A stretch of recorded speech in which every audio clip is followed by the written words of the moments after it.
So then Iran has announced it's closing the Strait of Hormuz again, less than 24 hours after declaring the waterway open.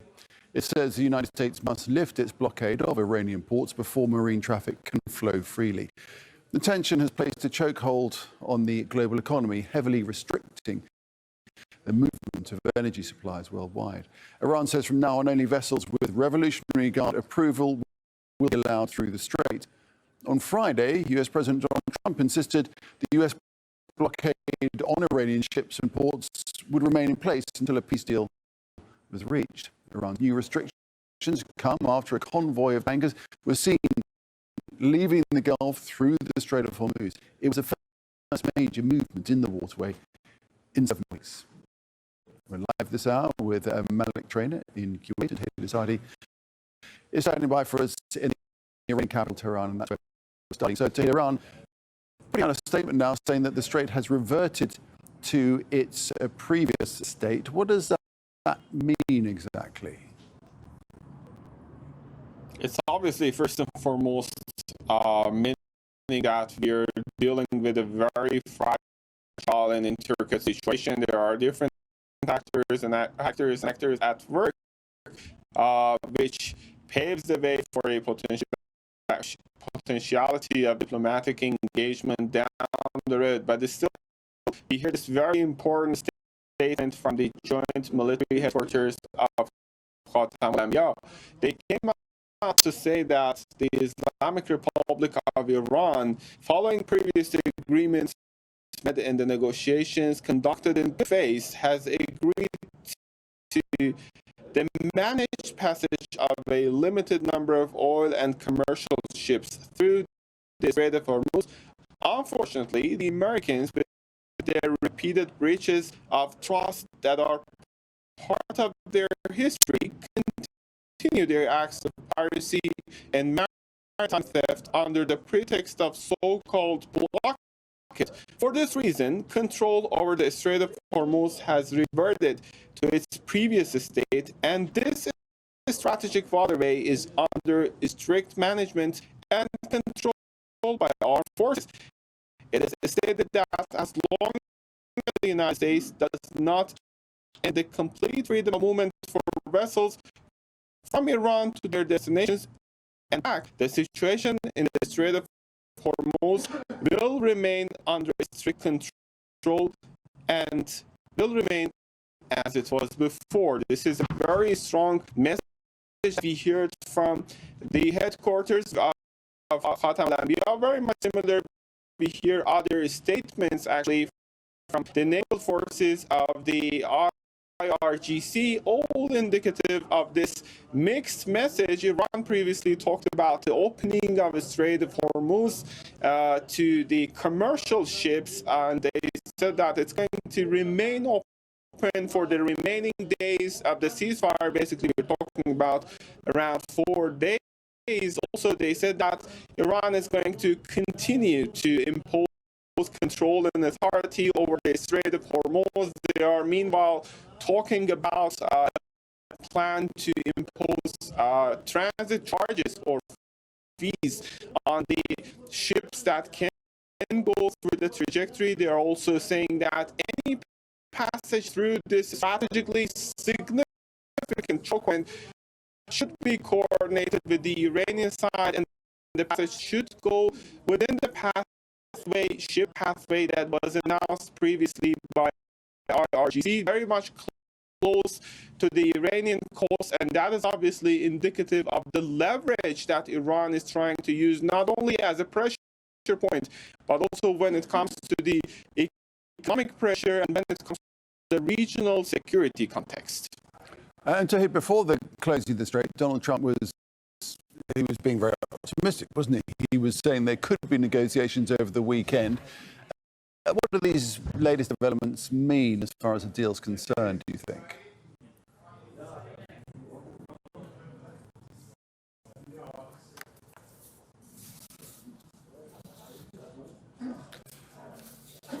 We've lost our connection there with Hayder Saadi there in Tehran, so let's just move on. Okay, before the Revolutionary Guard made that announcement, a convoy of tankers was seen leaving the Gulf through the Strait of Hormuz. They're marked in red on this time lapse, which is from the tracking site marinetraffic.com. It is the first major movement of ships in the waterway in 7 weeks. So let's bring in Malik Trainer, who joins us from Kuwait City. So Malik, we've seen some traffic moving in the Strait. It's not a lot, but some ships have been passing through.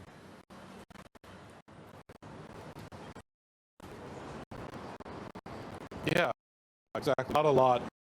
I mean, when we talk about the Hormuz Strait, I think when the fact that even 10, we know about 10. Trying to sabotage the path of the diplomatic efforts through this diplomatic circus that they are adopting. They thought that the force and the pressure and the escalation is part of the solution. No, these cannot be for the benefit of anyone. Diplomacy must prevail. One by one, please. One by one. President Trump said that if there is no agreement on Wednesday, there will be a return to the military action. Then let President Trump talk. He talks too much. He said contradictory things within the same statement. This cannot be prevailed. I don't know what exactly he meant. The American people must decide about him if his statements are right and if they are going with international law, then we will continue our defense with all heroism, with all nationalism and patriotism. We will defend Iran, the oldest civilization on the planet. We will fight till the last Iranian soldier.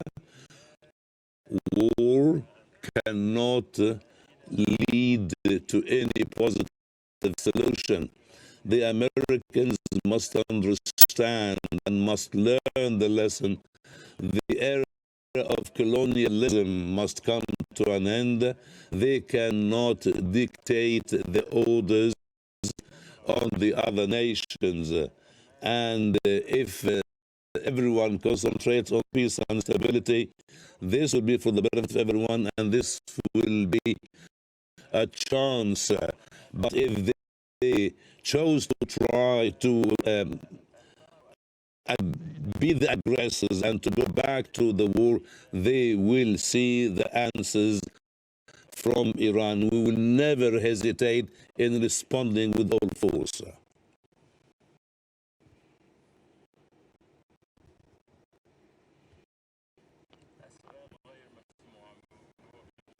The question is not clear regarding the opening of the Strait of Hormuz.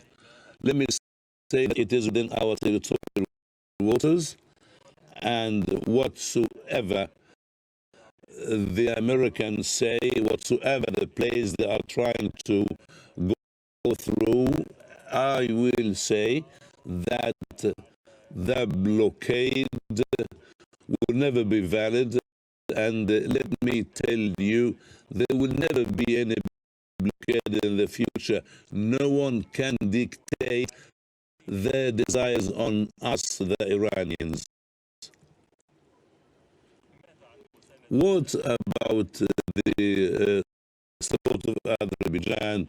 We appreciate all the efforts of all our friends, including Azerbaijan and Turkey and other countries. All these countries have good relations with Iran, and the presidents of both countries have phone calls since the very start of the war. We appreciate every decency from the countries of the region, but this aggression was not legal at all, and the Iranian defense is legal according to the international law. The last question, please. What is your expectation regarding the Pakistani mediation? We concentrate on putting and developing a memorandum of understanding, a new framework, and we will never go into talks and negotiations that will lead to failure, and we will never accept to be facing another round of aggression. We have entered talks and negotiations with all goodwill. In January, we were in the middle of these talks, but the attractors, and they have violated the rules of diplomacy. We need to be fully aware regarding the goodwill of every party, particularly the Americans, because of their previous aggressions. We reached that point now. This war is a defense from us and aggression from the other side. And we have seen them assassinating Ayatollah al-Khamenei, the leader of Iran, in his office. They have killed our commanders. It's not in the front line. Some of them with their neighbors. So this was a war crime, and during the war, in the first minutes of the aggression, they also attacked and bombed an elementary school and they slaughtered 168 small kids at the age of 7 to 11 years old. All the media, you have to reflect the ugly picture of this aggression, and you have to be careful not justifying the ill political agenda of those who started this aggression. The Israeli regime wanted to have the greater Israel and to change the geopolitics of the region. So this defense that Iran is doing is on behalf of the whole region, is on behalf of all the free countries, and we don't have any option just to win this resistance, which we are very much determined to do that. Minister, is there a precise date for the next round of talks with the Americans? Until we agree on the framework, we cannot set the date.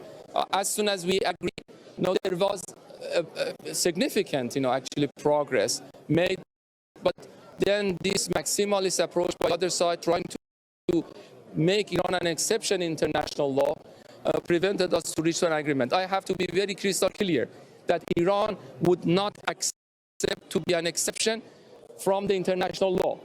Anything that we are going to be commit, we are going to commit within these international regulations. Thank you so much. خیلی خوب و تشکر میکنیم از روابط بسیار خوب دو کشور از مردم. It was good, and we want to thank the people of Azerbaijan, President of Azerbaijan, who showed that in difficult times we can rely on them. Thank you very much. Thank you. I was very clear that whatever we accept will be within the international regulation and international law. No government in Iran can commit the country beyond the international law. I told, and I will repeat it again, Iran would not accept to be an exception from the international law. We are member of Non-Proliferation Treaty. We are member of IAEA, and we are going to commit. We do have responsibilities and we do have rights. Iran is entitled to the rights, and we are not going to abandon our rights. Thank you very much. Thank you. That was Saeed Khatibzadeh, Iranian deputy foreign minister, saying that he cannot set a date for talks with the United States until we agree to the framework for those talks. He said war cannot lead to any positive solution, and that we will never hesitate to respond with force. Let's head back to Tawhid Saadi, who's in Tehran. So Tawhid, the Iranian deputy foreign minister, putting on a defiant front there. Yes, indeed. The Iranian Deputy Foreign Minister Saeed Khatibzadeh started with a criticism over the contradictory statements that are coming from the Americans, and in particular from the U.S. President Donald Trump.